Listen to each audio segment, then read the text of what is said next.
നമസ്കാരം, ഭാരത് ലൈവിലേക്ക് സ്വാഗതം. ഭർത്ത ഇന്നലത്തെ ന്യൂസ് അവർ ഉണ്ടായിരുന്നോ? അതിൽ വിനു പറഞ്ഞ ഒരു സെന്റൻസ് ഉണ്ട്. അപ്പോൾ അതായത് ഈ KSEBയുടെ പഴയ ഒരു നടപടിയുമായി ബന്ധപ്പെടുത്തിയാണ് പറഞ്ഞത്. പണ്ട് ഒരു വാഴത്തോട്ടത്തിൽ എല്ലാ വാഴയും വെട്ടിനിരത്തിയ ഒരു സംഭവം ഉണ്ടായിരുന്നു. അപ്പോൾ ഈ കുട്ടി മരിച്ച ഷോക്കേറ്റ് ഒരു കുട്ടി മരിക്കാനിടയ സാഹചര്യവുമായി താരതമ്യപ്പെടുത്തുമ്പോൾ അതിൽ നടപടി എടുത്തിരുന്നെങ്കിൽ വാഴ വെട്ടി എന്ന് പറഞ്ഞ് നിങ്ങൾ തന്നെ സമരം ചെയ്യുമായിരുന്നു എന്ന രീതിയിൽ പറഞ്ഞപ്പോൾ വിനു പറഞ്ഞതാ, നമുക്കറിയാം 21 വാഴകൾ അവിടെ സെക്രട്ടേറിയറ്റിൽ ഇരിപ്പുണ്ട് എന്ന് പറഞ്ഞത് മാസ് ഡയലോഗായിരുന്നു. ശരിക്കും അത് കറക്റ്റ് അല്ലേ? ഇപ്പോൾ 9 വർഷം തികച്ചിരിക്കുന്നു LDF സർക്കാർ അധികാരത്തിൽ വന്നിട്ട്. എൻ്റെ ഒരു സംശയം, ഇന്നലത്തെ ചർച്ചയിൽ തന്നെ ഉരുത്തിരിഞ്ഞൊരു ചോദ്യമാണ്. ഇപ്പോൾ അധികാരികളുടെ ഭരണ തകർച്ചയുടെ ഭാഗമായിട്ട് ഉണ്ടാകുന്ന ഒരു നഷ്ടത്തിന് ഇവരെന്തിനാണ് ഈ നമ്മുടെ മുഖ്യമന്ത്രിയുടെ ദുരിതാശ്വാസ നിധിയിൽ നിന്നോ ഖജനാവിൽ നിന്നോ കോമ്പൻസേഷൻ കൊടുക്കുന്നത് എന്ന് പറയുന്നത്? അതായത് ഉദ്യോഗസ്ഥ അനാസ്ഥ എന്ന് പറഞ്ഞാൽ ഭരണകൂടത്തിൻ്റെ പരാജയം തന്നെയാണ്. ആ പരാജയത്തിന് കോമ്പൻസേഷൻ കൊടുക്കേണ്ട ബാധ്യത ജനങ്ങൾക്കുണ്ടോ? ഇപ്പം CPM ഭരിക്കുന്നു, CPM മന്ത്രിയുടെ കീഴിലുള്ളതാണെങ്കിൽ ആ കോമ്പൻസേഷൻ CPMന്റെ ഫണ്ടിൽ നിന്ന് കൊടുക്കണം, AKG സെന്ററിൽ നിന്ന് എടുത്തു കൊടുക്കണം, വേണ്ടേ? CPI മന്ത്രിയാണെങ്കിൽ അത് CPIയുടെ ഫണ്ടിൽ നിന്ന് എടുത്തു കൊടുക്കണം, ജനങ്ങളുടെ ഖജനാവിൽ നിന്നല്ല എടുത്തു കൊടുക്കേണ്ടത്. ആ പറഞ്ഞ പോയിന്റ് കറക്റ്റ് അല്ലേ യഥാർത്ഥത്തിൽ? തീർച്ചയായിട്ടും. ഇവിടെ എന്താ പ്രശ്നം എന്നറിയോ? പൊതുജനങ്ങൾ പ്രജകളാണ് എന്ന ധാരണയാണ് ഭരണകൂടത്തിനുള്ളത്. രാജഭരണം കഴിഞ്ഞിട്ട് കാലങ്ങളായി. രാജഭരണത്തെ നിരന്തരം കുറ്റം പറയുകയും രാജഭരണം എന്തോ പ്രശ്നമാണ് എന്നൊക്കെ പോസ്റ്റ് ഇടുന്ന ആളുകൾ ഇന്നത്തെ ഭരണാധികാരികൾ രാജാക്കന്മാരും ജനങ്ങൾ പ്രജകളുമാണ് എന്ന രീതിയിൽ തന്നെയാണ് പോകുന്നത്. അതെ, അടിമകളാണ് എന്ന നിലയിലാണ് പോകുന്നത്. അവർക്ക് അവരുടെ ഈ മുഖ്യമന്ത്രിയെ കാണണമെങ്കിൽ തമ്പുരാനെ പോലെ ചെന്ന് കൈകെട്ടി ഒരുപാട് പോലീസ് ഉദ്യോഗസ്ഥരുടെ പരിശോധനകളൊക്കെ കഴിഞ്ഞ് വേണമെങ്കിൽ പരിഗണിക്കും. രാജാവിനെ കാണാൻ ഇത്രയും ബുദ്ധിമുട്ടില്ല. പഴയ കാലത്ത് രാജാവ് പോകുമ്പോൾ 50 വണ്ടി പോലീസിന്റെയും അതുപോലെ തന്നെ പട്ടാളത്തിന്റെയും ആംബുലൻസിന്റെയും ഒന്നും ഇതിലല്ല പോവാറുള്ളത്. അടിയാളന്മാര് കിലോമീറ്ററുകൾക്ക് അപ്പുറം മാറി നിൽക്കേണ്ട ഒരു കാലം പണ്ടുണ്ടായിരുന്നു. പക്ഷെ ഇപ്പോഴും അത് തന്നെയാണ്. റോഡുകളെല്ലാം വിജനമാക്കിക്കൊണ്ടാണ് മുഖ്യമന്ത്രി പോകുന്നത്. അതുപോലെ തന്നെ എന്തെങ്കിലും വിവരം അറിയാൻ പോകുന്ന മാധ്യമപ്രവർത്തകരോട് കടക്ക് പുറത്ത് എന്ന് പറയാനുള്ള ഒരു കാര്യവും അതല്ല. അത് എന്നെ ഏറ്റവും വിഷമിപ്പിച്ച കാര്യമായിരുന്നു. ഇന്നലെ കൊല്ലം ജില്ലയിൽ മിഥുൻ എന്ന് പറയുന്ന ആ പാവപ്പെട്ട കുട്ടി ദാരുണമായി, സിസ്റ്റം ശരിയല്ല സാർ എന്ന് നമ്മൾ ഉറക്കനെ പറയേണ്ട പോലെ, സിസ്റ്റത്തിന്റെ പരാജയം കൊണ്ട്, അല്ല അതിവരുടെ കയ്യിലാണ്, സിസ്റ്റത്തിന്റെ പരാജയം കൊണ്ട് മരണപ്പെട്ട ആ കുട്ടിയുടെ ഒരു കാര്യം ഡൽഹിയിൽ മുഖ്യമന്ത്രി എത്തിയപ്പോൾ മാധ്യമപ്രവർത്തകർ ചോദിച്ചു ഈ കുഞ്ഞിന്റെ മരണത്തെക്കുറിച്ച്. അപ്പോൾ ഒന്നും പ്രതികരിച്ചില്ല എന്ന് മാത്രമല്ല, മുഖ്യമന്ത്രി പറഞ്ഞത് ഇതേ ഇതാണ്, ഓ എന്നാണ്, പരിഹസിച്ചുകൊണ്ടാണ് പറഞ്ഞത്. ആരാണ് ഈ പറയുന്ന പിണറായി വിജയനെ ആ മുഖ്യമന്ത്രി കസേരയിൽ കയറ്റിയിരുത്തിയത്? ഇവിടുത്തെ ജനങ്ങളാണ്. ഇവിടുത്തെ ജനങ്ങളാണ്. ഈ പറയുന്ന പൊതുജനം എന്ന് പറയുന്ന ജനം ഇവിടെ മുഖ്യമന്ത്രിയായി ഇരുത്തിയത് എന്തുകൊണ്ടാ? തങ്ങൾ പ്രതീക്ഷിക്കുന്നത് പോലെ ഇയാൾ ചെയ്യും എന്നുള്ളത് കൊണ്ടാണ് കയറ്റിയിരുത്തുന്നത്. പക്ഷേ ഇവരുടെ ധാരണ എന്താണെന്നറിയോ? പൊതുജനങ്ങൾ വെറും അടിമകളും തങ്ങൾ പറയുന്ന സ്ട്രാറ്റജിക്ക്, തങ്ങൾ പറയുന്ന കാര്യങ്ങൾക്ക് ഒപ്പം വിശ്വസിച്ച് തങ്ങൾക്കൊപ്പം നിൽക്കുന്ന ആൾക്കാരാണ് ഇവർ. ഞങ്ങൾ എന്ത് ചെയ്താലും പ്രശ്നമില്ല, കുറച്ച് RSSനെ കുറ്റം പറഞ്ഞാൽ മതി എന്നുള്ളൊരു ധാരണയാണ് ഇവരുടെ ഉള്ളിലുള്ളത്. എത്രമാത്രം ദാരുണവും ദുരന്തവുമാണ് ഈ ഭരണാധികാരികളെന്നാണ് ഞാൻ ചിന്തിക്കുന്നത്. മുഖ്യമന്ത്രി പിണറായി വിജയൻ ആണെങ്കിലും ആ പാർട്ടി സെക്രട്ടറിക്കാണ് അതിന്റെ ഒരു ഫുൾ പവർ എന്ന് പറയുന്നത്. അങ്ങനെയല്ലേ ഞാൻ കേട്ടിട്ടുള്ള സംഭവം സത്യമാണ്. പക്ഷെ അതിൽ ഒരു പ്രശ്നം എന്താണെന്നറിയോ? പണ്ട് VS അച്യുതാനന്ദൻ്റെ കാലഘട്ടം വരെ മുഖ്യമന്ത്രിയാണ്, പാർട്ടി നിശ്ചയിച്ച മുഖ്യമന്ത്രിയാണ്. പക്ഷേ നിയന്ത്രണം പാർട്ടി സെക്രട്ടറിക്കായിരിക്കും. പാർട്ടിക്കാണ് നിയന്ത്രണം. അതാണ് പാർട്ടി സെക്രട്ടറി എന്നുള്ള ലേബലിൽ നമ്മൾ ഉദ്ദേശിക്കുന്നത്. പക്ഷേ ഇന്ന് അതല്ല. ഇന്ന് പാർട്ടി സെക്രട്ടറിയുടെയും പാർട്ടിയുടെയും ഭരണത്തിൻ്റെയും എല്ലാം, ഇനിയിപ്പോൾ അഖിലേന്ത്യാ സെക്രട്ടറിയുടെ വരെ നിയന്ത്രണം ആരുടെ കയ്യിലാണ്? പിണറായി വിജയന്റെ കയ്യിലാണ്. ആ ഒരു ദാരുണമായ സംഭവമാണ് അങ്ങേ ലെവലിൽ പാർട്ടി കൊണ്ട് എത്തിച്ചു കഴിഞ്ഞു. അദ്ദേഹത്തിന് ഓർമ്മയും ബുദ്ധി എല്ലാം പോയെന്നാണ് തോന്നുന്നത്. VSനേക്കാൾ അവശതയിലാണ് ശ്രീ പിണറായി വിജയൻ എന്നാണ് എനിക്ക് തോന്നുന്നത്. പക്ഷെ അത് അതുകൊണ്ടല്ല. അത് ഇപ്പം ഞാൻ പറയാം, ഇപ്പൊ പിണറായി വിജയന്റെ നിലപാടിനോട് യോജിച്ച് നിൽക്കുന്ന ഒരു പാർട്ടി സെക്രട്ടറി ആണുള്ളത്. പിണറായി ഓ എന്നാണ് പറയുന്നതെങ്കിൽ ഇപ്പൊ ഈ അടുത്തടുത്തുണ്ടായ പല പ്രശ്നങ്ങളിലും പാർട്ടി സെക്രട്ടറി എന്ന നിലയിൽ മാധ്യമപ്രവർത്തകർ ആരാ?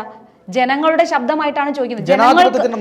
ജനങ്ങൾക്ക് അറിയാനുള്ള കാര്യം ഈ കേരളം ഭരിക്കുന്ന പാർട്ടി എന്ന നിലയിൽ മറുപടി പറയേണ്ട ബാധ്യത പാർട്ടി സെക്രട്ടറിക്കുണ്ട്.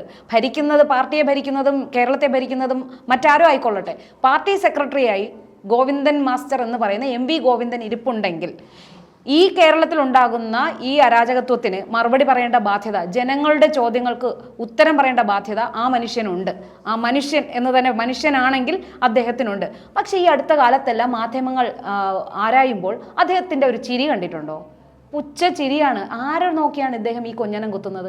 ഈ വോട്ട് നൽകി ഇവരെ അധികാരത്തിലെത്തി ഈ ജനങ്ങളെ നോക്കിയാണ് ഈ കൊഞ്ഞനം കുത്തുന്നത് എന്ന് ഓർക്കണം. കഴിഞ്ഞ ദിവസം പറഞ്ഞൊരു സെന്റൻസ് ആണ് അതായത് ഇലക്ഷൻ വരുന്നത് വരെ ഉണ്ടാവുള്ളൂ ഈ പ്രതിഷേധങ്ങളും ചോദ്യം ചെയ്യലും എന്നാണ്.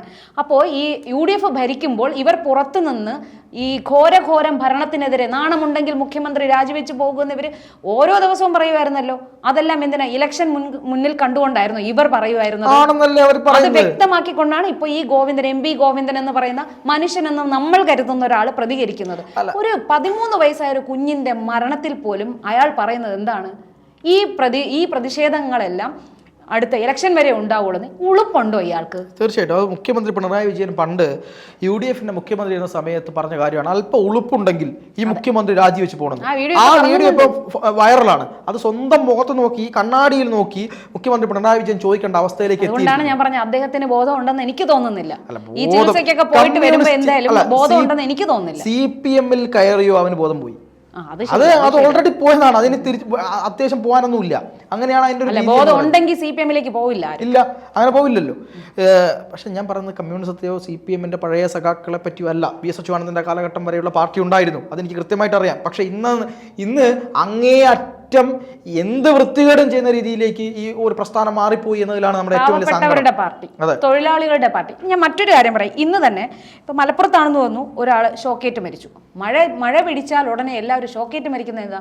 ഇലക്ട്രിസിറ്റി കേബിളുകൾ റോഡിൽ വീണ് കിടക്കുന്നു, അവിടെ കെട്ടിക്കിടക്കുന്ന വെള്ളത്തിൽ ഇവിടെ ഷോക്കേറ്റ് ആൾക്കാർ മരിക്കുന്നു. പിന്നെ കുഴിയിൽ വീഴാതിരിക്കാൻ ബൈക്ക് വെട്ടിച്ച് തൃശ്ശൂരിൽ ബസ്സിനടിയിൽപ്പെട്ട് യുവാവിന് ദാരുണാന്ത്യം. ഇവിടെ റീൽ ചെയ്യുന്നതിന് ഇവിടെ മത്സരമാണ് മന്ത്രിമാർ തമ്മിൽ റീൽസ് ചെയ്യാൻ. പക്ഷേ ഈ റോഡിലെ കുഴികൾ ഇവരാരും കാണുന്നില്ലേ? നെതർലാൻഡിലെയോ സ്വിറ്റ്സർലാൻഡിലെ റോഡുകളാണ് ഇപ്പോൾ കേരളത്തിലുള്ളത് എന്ന് ഇവർ എപ്പോഴും പറയാറുണ്ടല്ലോ. നമ്പർ 1 കേരളത്തിൻ്റെ.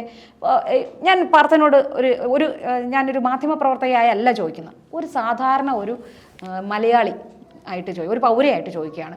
ഒരു റോഡ് വികസനം, ഒരു 5 കിലോമീറ്റർ അല്ലെങ്കിൽ ഒരു 8 കിലോമീറ്റർ ദൈർഘ്യമുള്ള ഒരു റോഡ് വികസനം നടക്കുകയാണ്. അപ്പോൾ ആ റോഡിന് ഇരുവശത്തുമുള്ള ആൾക്കാർക്ക് സഞ്ചരിക്കാൻ ആ റോഡാണ് ഉപയോഗിക്കേണ്ടത്. അങ്ങനെ ഇരിക്കവേ അവിടെ ഒരു 2 വർഷമെങ്കിലും മിനിമം കുറഞ്ഞത്, നമ്മുടെ നാട്ടിലെ വികസനമാണ്, അതുകൊണ്ട് 2 വർഷമെങ്കിലും എടുക്കും.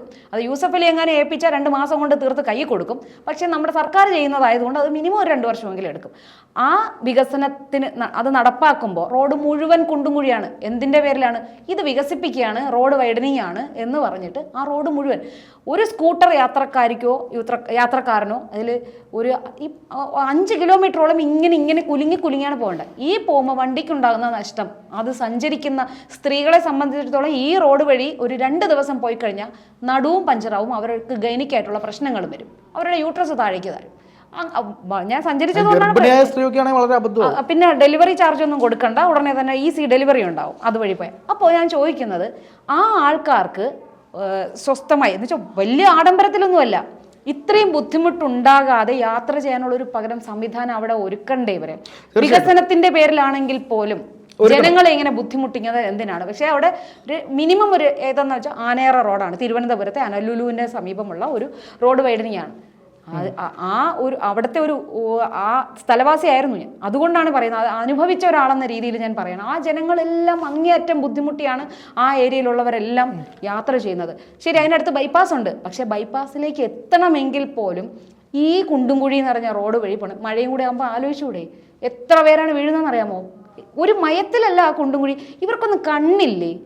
ഈ ജനങ്ങളെ ഇനി 1 വർഷം കഴിയുമ്പോൾ ഈ ജനങ്ങളുടെ മുന്നിലേക്കാണ് ഇവർ വോട്ട് തെണ്ടാൻ വരുന്നത്. ഇവരത് ഓർക്കണം. പക്ഷെ അതിന് കാര്യമില്ല. ആ സമയത്ത് RSSനെതിരെ 4 വർത്തമാനവും പറഞ്ഞ് മതേതരത്തെ കേരളത്തിന്റെ പ്രമുഖരാണ് ഞങ്ങൾ എന്ന് പറഞ്ഞു കഴിഞ്ഞാൽ തീരാവുന്നതേ ഉള്ളൂ മലയാളിയുടെ കാര്യം. മാത്രമല്ല ഈ നമ്മൾ പഴയ നൂറ്റാണ്ടിലേക്ക് തിരിച്ചു നടക്കുകയാണെന്നും ഇവിടെ പാദപൂജയാണ് നടക്കുന്നതെന്നും ദൈവങ്ങൾക്ക് മുമ്പിൽ എല്ലാവർക്കും കയറണമെന്നും ജാതിയിൽ നിങ്ങൾ പണ്ട് കാലത്ത് വളരെ പ്രശ്നങ്ങൾ അനുഭവിച്ചു എന്നൊക്കെ പറഞ്ഞു കഴിഞ്ഞാൽ അതോടുകൂടി മാറുന്ന ഒരു രീതി പ്രതിഷേധമേ കേരളത്തിലെ മലയാളികൾക്കുള്ളൂ. മലയാളികൾക്ക് ഏറ്റവും വലിയ പ്രശ്നം എന്നറിയോ? മറവി. അവർക്ക് ഈ 5 കൊല്ലം മുമ്പ് നടന്ന കാര്യമോ അല്ലെങ്കിൽ ഈ നമ്മൾ ഇപ്പോൾ അനുഭവിച്ചുകൊണ്ടിരിക്കുന്ന കാര്യമോ അടുത്ത ഇലക്ഷൻ ചിന്തയിൽ ഉണ്ടാവില്ല. ആ സമയത്ത് എന്താണോ ട്രെൻഡിങ് അതാണ് ഇവരുടെ ചിന്തയിലുണ്ടാവുള്ളൂ. മലയാളിക്ക് ഇപ്പം ഇന്ന് പറഞ്ഞില്ലേ ഈ മിഥുൻ എന്ന് പറയുന്ന പയ്യൻ മരിച്ചില്ലേ, ഇതിൽ പ്രതിഷേധമുള്ള എത്ര മലയാളി ഉണ്ട്? സീരിയസ് ആയിട്ട് നമ്മൾ ആലോചിക്കൂ. നമ്മളെപ്പോലുള്ള കുറച്ച് മാധ്യമ പ്രവർത്തകരും കുറച്ച് പിന്നെ പ്രതിപക്ഷം അവരുടെ കർമ്മമെങ്കിലും ചെയ്യുന്നു വെക്കുക, അതിൽ ഉപരിയായിട്ട് കുറച്ച് നന്മയുള്ള മനസ്സുള്ള കുറച്ച് ആളുകൾക്ക് മാത്രമേ പ്രതിഷേധമുള്ളൂ സർ. അതിലപ്പുറത്തേക്ക് സ്വന്തം കാര്യം നോക്കി സ്വന്തം കാര്യത്തിൽ എന്ത് കിട്ടുന്നു നോക്കി, എനിക്ക് സഹകരണ ബാങ്കിൽ ജോലി ഉണ്ടെങ്കിൽ എൻ്റെ മരുമകന് CPM നാളെ ജോലി കൊടുക്കുമെങ്കിൽ ആര് മരിച്ചാൽ എനിക്ക് എന്താണ്, എനിക്ക് ഒരു കാര്യവുമില്ല, പിണറായി വിജയനാണ് എൻ്റെ നേതാവ് എന്ന് പറയുന്ന അടിമകളുള്ള നാടാണ് ഈ പിന്നെ കേരളം എന്ന് പറയുന്നത്. അത് തീരുന്നത് വരെ ഇവിടെ ഒരു കാര്യം ഉണ്ടാവില്ല. കോൺഗ്രസിന്റെ ഭരണകാലത്താണെങ്കിൽ ഒരു പ്രത്യേകത ഉണ്ടായിരുന്നു, 4 സമരം കണ്ടാൽ അവർ ആ നിലപാട് മാറ്റുമായിരുന്നു. അതിനെനിക്ക് അവരോട് ബഹുമാനമേ ഉള്ളൂ. ആശാ വർക്കർമാർ ഇപ്പോഴും അവിടെ ഉണ്ട്. അതെ, അത് എന്തിനാണെന്ന് അറിയാമോ ഹോൾഡ് ചെയ്ത് വെച്ചേക്കുന്നത്? ഇലക്ഷന് തൊട്ടടുത്താകുമ്പോൾ അവർക്ക് 100-150 കൊടുത്തങ്ങ് ഒതുക്കാം. അപ്പോൾ പണ്ട് ഇലക്ഷന് തൊട്ട് മുന്നായിട്ട് കിറ്റ് കൊടുത്ത് എല്ലാവരെയും കൈപ്പിടിയിൽ ഒതുക്കിയതുപോലെ എനിക്ക് തോന്നുന്നു ആശാ വർക്കർമാരെ അങ്ങനെ നിലനിർത്തിക്കൊണ്ട് പോവുകയാണ്. ഇലക്ഷന് തൊട്ട് മുന്നേ ആകുമ്പോൾ എന്തെങ്കിലും ചില്ലറ കൊടുത്ത് അവരെ ഒതുക്കി കഴിയുമ്പോൾ പാർത്ഥൻ പറഞ്ഞ ആ മറവി മലയാളികൾ മറക്കുകയും ആശാ വർക്കർമാർ ഉൾപ്പെടെ ഉള്ളവർക്ക് ആ 100 രൂപ കിട്ടിയതിന്റെ സന്തോഷത്തിൽ വീണ്ടും LDFന് വോട്ട് കുത്തി കൊടുക്കുന്നവരാണ് മലയാളികൾ. അവസാന നിമിഷം കിട്ടുന്ന ആ ഒരു എന്തെങ്കിലും ഒരു എല്ലിൻ കഷ്ണം അത് മതി. നമുക്കൊരു കാര്യം കൂടി പറഞ്ഞ് അവസാനിപ്പിക്കാം. അതായത് ഇപ്പോൾ ചേച്ചി പറഞ്ഞതുപോലെ സാമൂഹ്യക്ഷേമ പെൻഷൻ എല്ലാ വർഷവും വർദ്ധിപ്പിക്കുമെന്ന് പറഞ്ഞു. ഇതുവരെ ഈ സർക്കാർ അധികാരത്തിൽ കയറിയതിനു ശേഷം എത്ര തവണ വർദ്ധിപ്പിച്ചു എന്ന് ചോദിച്ചു. ആദ്യത്തെ സർക്കാർ വർദ്ധിപ്പിച്ചു, ഈ സർക്കാർ വർദ്ധിപ്പിച്ചിട്ടില്ല, ഇപ്പോഴും അതിൽ നിൽക്കുകയാണ്. എന്താണ് വർദ്ധിപ്പിക്കാത്തത്? ഇലക്ഷന്റെ തൊട്ട് മുൻപ് അധികാരം കിട്ടുമല്ലോ അറിയില്ല, ഇലക്ഷൻ തൊട്ട് മുമ്പ് ബ്രഹ്മാസ്ത്രം പോലെ പ്രയോഗിക്കാൻ വേണ്ടിയിട്ട് വെച്ചിരിക്കുക. കൂട്ടത്തോടെ ഒരു കൂട്ടറായിരിക്കും.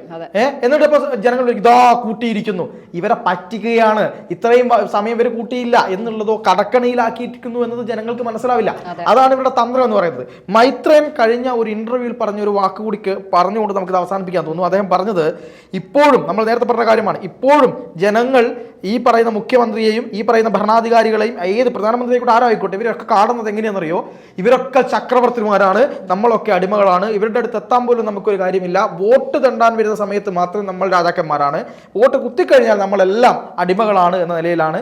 അതുകൊണ്ട് എനിക്ക് എൻ്റെ ഒരു സാധാരണ മനുഷ്യൻ്റെ വ്യക്തിത്വം പോലും പണയപ്പെടുത്തി നേതാക്കളുടെ മുമ്പിലേക്ക് നിൽക്കേണ്ടി വരികയും പോലീസുകാരുടെ മുമ്പിൽ പോയി കൈകൂപ്പേണ്ടിയും വരുന്ന അതേ പിന്നെ നിയമമുള്ള നാടിൻ്റെ പേരാണ് ഇന്ത്യ, അതേ നാടിൻ്റെ പേരാണ് കേരളം, അതിൻ്റെ പേരാണ് ജനാധിപത്യം എന്നുള്ള നിലക്കാണ് മൈത്രേയൻ പറഞ്ഞ ആ വാക്ക് ഉപയോഗിച്ചുകൊണ്ട് നമുക്ക് നിർത്താം.